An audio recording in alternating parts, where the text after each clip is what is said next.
खतरनाक खेल था। जरा सी भी गलती का मतलब मौत पक्की थी। कमरे में दो दरवाजे थे, एक जिंदगी की ओर ले गया, दूसरा मौत की ओर। समय खत्म होने से पहले उन्होंने सही दरवाजा चुन लिया था। एक लड़की दौड़कर दरवाजा खोलती हुई आई, वह तुरंत मर गई। सब लोग डर गए। तभी एक औरत मौत का दरवाजा खोलकर अंदर आई। बाकियों के पास उसके पीछे जाने के अलावा कोई चारा नहीं था। अचानक पूरा कमरा आग की लपटों में घिर गया और एक नया दौर शुरू हो गया। सिर्फ 1 मिनट 50 सेकंड। सैन ने लड़की की मौत के लिए उस औरत को दोषी ठहराया। वोनान ने जवाब दिया, अगर मैंने ऐसा नहीं किया होता तो तुम सब मर जाते। उसने कहा, यह लड़ने का समय नहीं है। समय बीतता जा रहा था। अभी तक किसी को खेल के नियम समझ नहीं आए थे।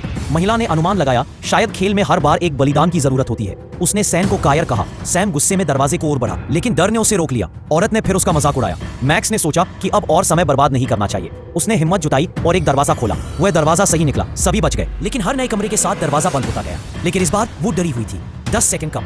मार्श ने कहा, अब तुम्हारी बारी है वोनान, दरवाजा खोलने की। सैम ने मौत का दरवाजा चुना और एक बार फिर भी सभी बच गए।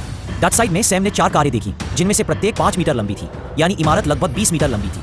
उसने अपने कदमों से कमरे को नापा, लगभग 6 मीटर। उसे याद आया कि इमारत चौकोर आकार की थी, इसलिए एक तरफ 3 से ज्यादा कमरे नहीं आ सकते थे, यानी पूरी इमारत में सिर्फ 9 कमरे थे। उनका पहला कमरा कोने में था। लड़की का मौत वाला कमरा दाईं ओर था। दूसरे कमरे में मैक्स ने सही दरवाजा खोला था, तो पैटर्न के हिसाब से अगला सुरक्षित कमरा भी दाईं ओर ही होना चाहिए। बीच वाले कमरे हमेशा खतरनाक होते थे। उन्होंने मौत का दरवाजा चुना और ये सही भी था। इसी नियम का पालन करते हुए वे आगे बढ़ते रहे। लेकिन आखिरी कमरा अलग था। इस बार दरवाजे तिरछे नहीं थे, वे दोनों तरफ थे। सांग ने सोचा, एक तरफ तो बस दीवार थी, दूसरी तरफ लड़की का कमरा था।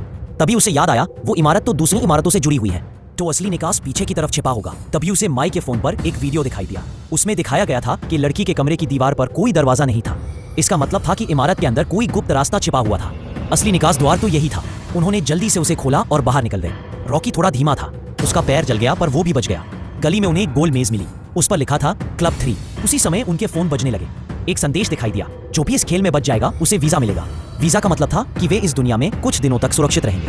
क्लब 3 कार्ड का मतलब था कि उन्हें 3 दिन की सुरक्षा मिल गई थी। सब हैरान थे, आखिर ये वीजा क्या था। तभी दूर से एक व्यक्ति प्रकट हुआ और बोला, आगे की कहानी और भी दिलचस्प होने वाली है। दोस्तों, अगर आप पार्ट 2 देखना चाहते हैं तो मुझे कमेंट में जरूर बताएं।